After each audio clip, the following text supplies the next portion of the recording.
Malawi Brief.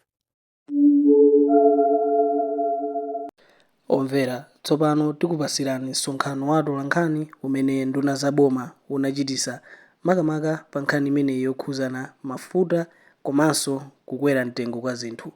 Takhalani pomwepo.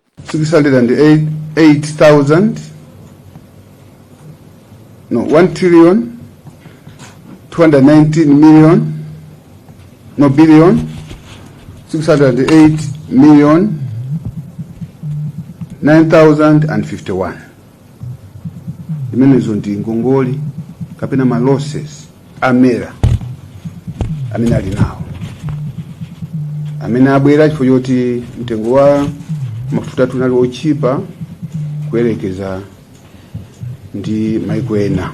Mwachisanzo ndikufana kupatse Noki Mapayokha ndi ngongoli 967 million, yes. Billion, not million. No, it's 1.2 trillion. 967 billion. 63 billion. Ngongoli mene ya Nokima. PIL is a private institution. 227 billion. Mount Meru 15 billion. Simso 4.5 billion. Puma Jet 3.3 billion. Cresken 2.1 billion. The Falcon Gas 145 million. There's Afrox 904 million. Mount Meru, this is LPG 73 million. Energem 384 million. Puma Petro 962. Puma Diesel 491 million. And Petroda 734. Is in the nokuti ma losses amene makampani athu amene magula mafuta apanga inka 1,219,608,9,051 ma losses amenewo. Ndiye pali anduna yasalina kuti ndalamazo emera imatolera ndalama zina zoti zikathandizire ma department abo maena ngati ku road fund administration. Amera sana lipire road fund administration, road levy 243 billion. Ifake mkuona miseu sima konzego. So a road fund analibe ndalama samatolera kupyolera kumera kulingongoli ya 243 billion. MAREP, Malawi Rural Electrification Project 123 billion. Ngekuli Malawi Bureau of Standards 5 billion. Strategic Fuel Reserves 17.5. Ngekuli carbon tax kuli outstanding amount 6.7. Ngepali reconstruction levy 38 billion. So zose tikaonkesa zonse zipita kuti ndalama zomwe sizimapita ku department aboma kuti agazikagwire ntchito za chitukuko ndi 593.2 billion kwacha. Ifa yake amanena anduna aja azamakesi aja komanso anduna a information kuti zitukuko zambiri zinayima, marepu inayima, koza miseu kunayima, kale zina ntchito zinaso za ku Malawi Bureau of Standards zinayima, zonse zinayima chifukwa choti mtengo wa mafuta watu unali wosika. So ni mafuna kupasa ni picture imene kuti mukhale nayo ungoziwa kuti ifajani mitengo yatani yakwera. Ndiye kupita kisogolo ananzanga ja kuti tukhulupira kuti menele mtengo wakweramu wani ndiye kuti mera yamba kumatolera ndalama kuti yambe kupereka ndalama ku ma department aja komanso kubweza ndalama ku makampani amene amapereka mafuta. Komanso mati public PSF, this is a price stabilization fund. Papa no pa mulibe ndalama negative, depleted. Ndekuti ibwereraso. Ikangobwerera PSF inde kuti ndimene timagwisa ntchito kuti ngati mafuta akwera mtengo ife tizita kusisa timatenga ndalama ku price stabilization fund kucha. Sasa mmeona kumbuyo kuja mitengo yatu inali osika futi timagwisa ntchito PSF. Ndikuti tiambaso kukhani ndalama ku PSF kucha kuti tipange cushion volatility ya kukwera kwa mitengo. Komanso mungatanena mabugu ena boma akhakulandira ndalama zawo. Komanso zitithandiza kuti bili yathu ya yoita na mafuta kandi petrol or diesel isikaso. Senza kuti tisevaso foreign exchange. Ndikuti tikepesaso ndalama zakunja zimene tinaononga kugula mafuta. Omwe mafuta kenawo timapereka amagula ndandu akunja. Ndikuti tiseva ndalama zimene zonso. I know kukhala ndifunso kuti kodi nawo kisogolo chikhala bwanji. Ndakhala ndikumva ndito mukufunsa kuti kodi kisogolo chikhala bwanji. Amalawi mwatani. Ningoyankhapo mwachidule. Choyamba tikuona kuti cholinga chathu kuti economy ipange stabilize. Mitengo nditu mene kuyambiramu ikhale kusika.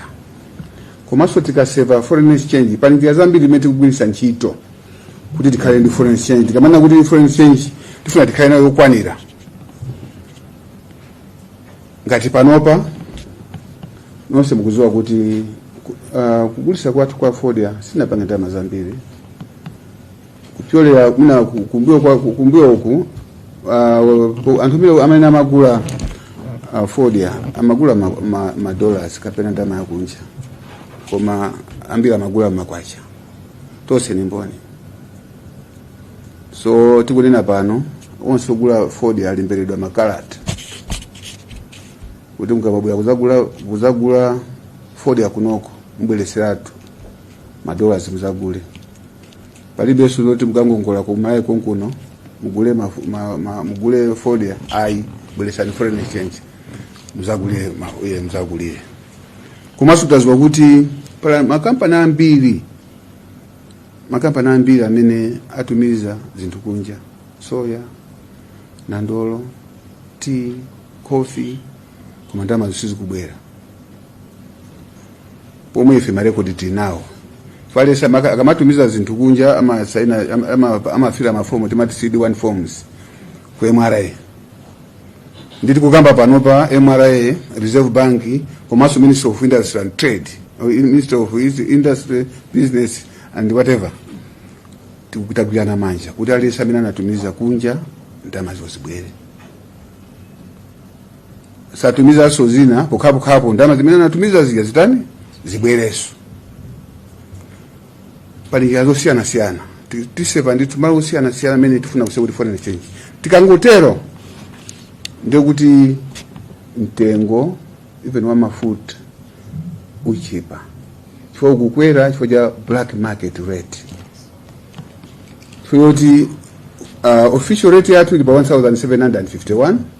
Pamene parallel rate ilipa panopa thing 3800 or 900 ikupanga appreciate. Tikangopanga close gap imene hii tikudwa muona so mitengo ina ili yose kupatikizapo mafuta akala kusika. Ifaka andunaja information komanso ine jana kuti tipaka choteka kuti mitengo ifike pena baki ibwerere tigwisa ntchito pia mati PSF ya price stabilization kuti mitengo imeneyo utani ubwerere. Koma choyamba tibweze ngongoli zijatakamba zichi. Choyamba chachiwiri tionesese kuti ma department ya chitukukoisa ime yayi fa cha mwina shoti fyo watu ndio chipa. Komanso tionesesa kuti munganena kale kuti mitengo mwina isakwere kwambiri tikuziwa kuti tikukamba pano mitengo yambiri apakakale factor nini apakakale factor in the black market rate zambiri anapakakale factor in the black market rate ndiye sikuembeza kwambiri kuti anthu akweza futi anapakakale factor in nanga simena magulira zinthu violera black market ere mapano patika peza madola zopita ndio peza kuti so auje na CFTC competition and fair trading akhala pa ground kusonza kuti anthu asangokweza mosayenera kutenga advantage chifukwa ati mtengo wakwera. Komanso ife ngati unduna takambiranapo ndi amene amatithandiza kupasa ndalama za cash transfer kuti one ndalama kenali ochepa, two pakhaleso anthu ambiri olandira. Ndiye ndi osangala pano kuti ubakuyankhula kwathu ndamene amatithandiza ndamazo ndithu atipasa zochuluka. Ndikhulupirira kuti pa nthawi yake honorable minister wa agenda honorable Mary Navicha azapanga communicate chimene tikuchita kumbali imeneyi. Komanso posuda pompano fati nayimisa nkhani ya nifi chifukwa kunifi kunali phwando kumene kuphwando anthu amangotenga ndalama ngati khane ulira janika Christmas. Ndeti nayimisa pano pali bize kutolera ndalama akutupasa ndiso maripoti kuti kumenaso mukumva kuti ndalama tikutolera pompano paso mumva mukuyamba kuti tikuyamba kungongoza ndalama tapase anthu izi ningochwapo zochepa zokha ndizambiri ngati boma pali njira zosiyana siyana zimene tionesese kuti tichepese mwina ululu kwa anthu. Komanso posuda pompano mona kuti ma interest rates athu chiongola zanja za mabanki tionesesa kuti chisike kuti anthu azitha kutenga ndalama osati kulimifi kokha azitha kupita ngakhale ku mabanki kupita kwina kuli konse kuti akatenge. Choncho tikuyembekeza kuti mitengo isika kukhulupirira kuti kukwera kwa mtengo uku ndi temporary chifukwa ife ngati government tika ma program oyenerera kuti amalawi asamve kululu na lonse tigwira ntchito usana ndi usiku ndi anzanga amene tinawo kunoko kuti imene zitheke. Ndikhulupirira kuti amalawi atimvesa chifukwa chani mitengo chifukwa sinali choyenera kuti tizigula mafuta azingopita maiko ena. Ndikukumbukira wina kama manduza titayima padeza wakabaza chito yake kabaza samanyamula anthu amangogula mafuta pa filling station nepadeza kugula maji chigubu chake ndikagulisa ku Mozambique ndikubwera aso nguzatengaso jiuje nguzatengaso mafuta ndikupita bina kile ndimeneyo basi andi wakakumapanga ndalama akuya kuti waditu wamanga nyumba yake yabuno bwino fanya chimene ndimene tikukana kuti zimenezo zisapitirire mafuta amene tikupeza ife azigulisidwa malemo muno ere tizigulishidwa malemo muno. Ndikutenga amene nali nawo ndayankhula mchichewa kuti amene ali kunja ko satimve kuti kodi ife tikutani. Komanso ndangopanga stick kuma figures our technical people atipasa is what is in the ground. Tapanga check ni not mera tapanga so check ndi nokima komanso PIL. These figures are real. Thank you very much. Mene ala kuzala kulea nduna zosezi utenga wafika nditu chifukwa afotokoza mwachimvekere chifukwa chimene chapangisa kuti mtengo wa mafuta usunthidwe kuti ufika pamene wafika lero. Ife kumawa kuno mene ndikubwera kunomu nali msewu wa Mchinji ndimakaona kuti msewu umene uli bwanji chifukwa chokuti anthu akudandaula kuti msewu yaonongeka. Ndeni matenga nthawi kumawa ndiye ndi msewu choncho for me to appreciate kuti kodi tikamati msewu yaipa mtundu wanji amene mwaenda kwa msewu kupita ku Mchinji masiku apitawo munthira umboni munkhalira umboni kuti msewu wakumbika kwambiri. That was one of the roads that was very resilient but many years ago. Koma lero lino chifukwa chonena kuti panalibe ndondomeko zenezene zokonza msewu ija kumbali ya maintenance misewu yathu yonse yaonongeka misewu tili ngati nyumba, ukamanga nyumba chaka umai konza kapena pachika kamngalo pang'ono timakonzapo cholinga choti nyumba zikhale bwino nthawi zonse.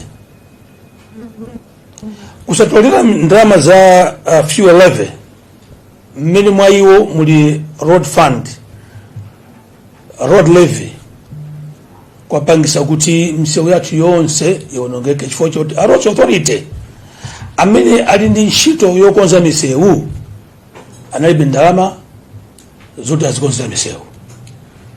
Ndikula maamva nduna azachuma akupereka manambala kuti mmene tikulankhula lero lino ndalama zimene zikanapita ku misewu kuti zikonzera misewu 243 billion sidatolere. Chifukwa chani? It was because of indecisiveness ya utsogoleri wapita uja. Choncho chiganizo chapangidwa kuti tipange recover tikamba so one pano. Ndinapita ku Mangochi ndimanena ndi anduna aza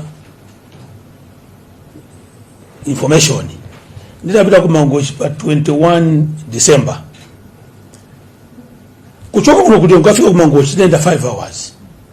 Leo lino I'm told kuti ena ndapita ku Mangochi mweko 7 hours. That's the state of our roads.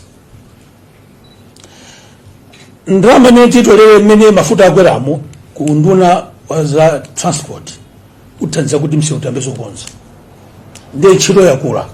So you can imagine the backlog ya 3 years kuti tikonze ntchito yatulubwa ni ntchito yochuluka kwambiri.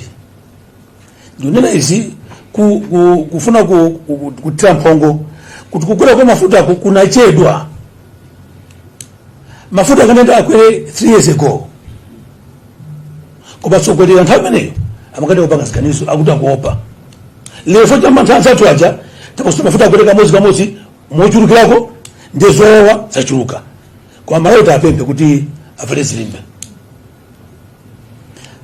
Akanena anduna azofarisa nkhani kuti isafika nthawi maybe the next 2 years tikakasusa zibanga stabilize mutombo ino mtengo usataniso uzatsika.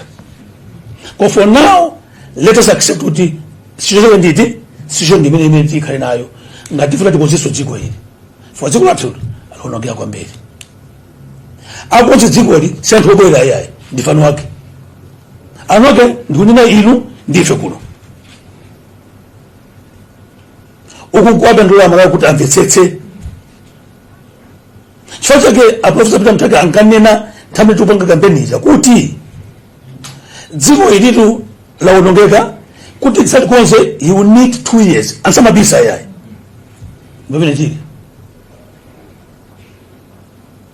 thauja ndula zanga muda zindikira umboni tikaona tili kunja tafika mkanipetana utu kandi sizu tafika pote Europa the wina ndi nzake tosefe reports timange malamba nyingo tiduse ikhala yowawa kuma nyingo yabwino ikubweraso dziko lili konza ukonza utsogoleri wathu Professor Peter Mutharika nduna zawo komanso amalawi wonse akufuna kwabwino.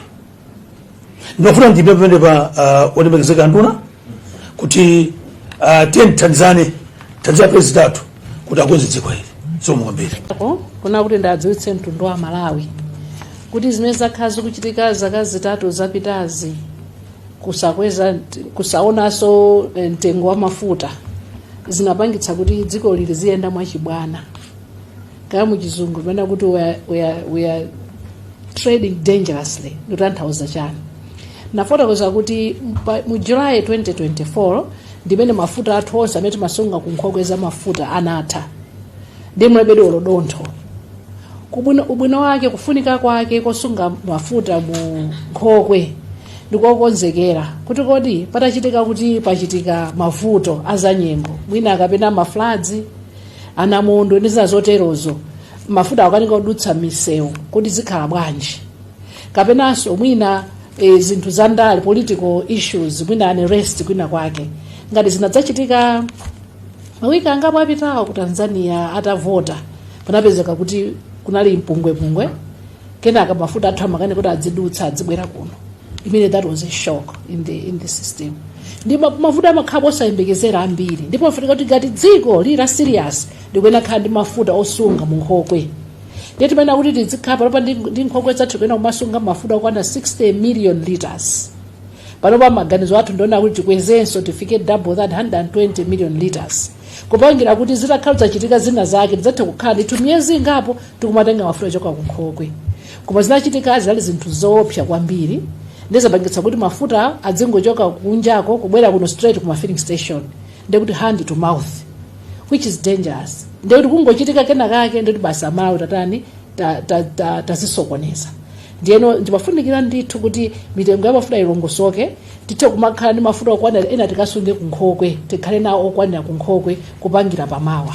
Ndimafuna ndionjezere chimenecho. Chinanso chimafuna ndionjezere ndi chakuti mene afotokoza anduna azachuma.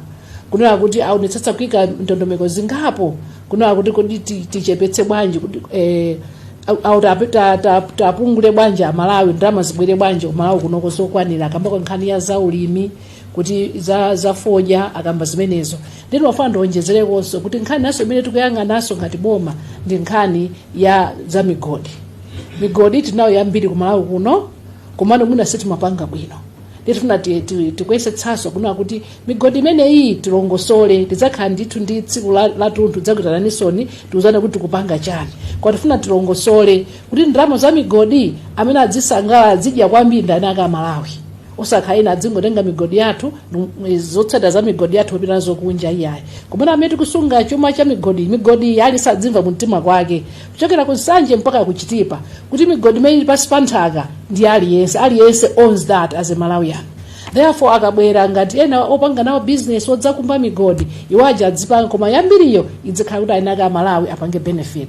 Therefore it's time that Malawi should start realizing the proceeds from the mineral resource that Malawi is holding.